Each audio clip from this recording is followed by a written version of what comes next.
Hi, it's me again with Corel Draw Tips and Tricks, and I really should name this another thing, but I've just made 3 videos on how we're doing this, and I had to text to path 3 different lines, and it kind of got annoying to go to text to path so many times. So you have to select it, text to path, and then go there.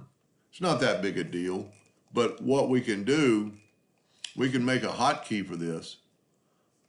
I got to back up because I'm zoomed out. So now let's make a hotkey for text to path. And it would always help maybe to have it to your left side of your screen because we're going to have to click on this. So let's go to Tools, Options, Customization, and go to Commands.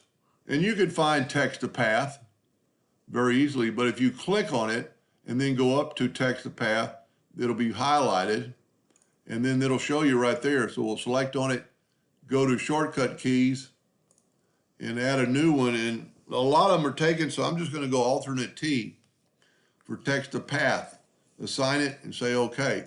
Now we got our item. I'm going to go alternate T and I've got my text to path key.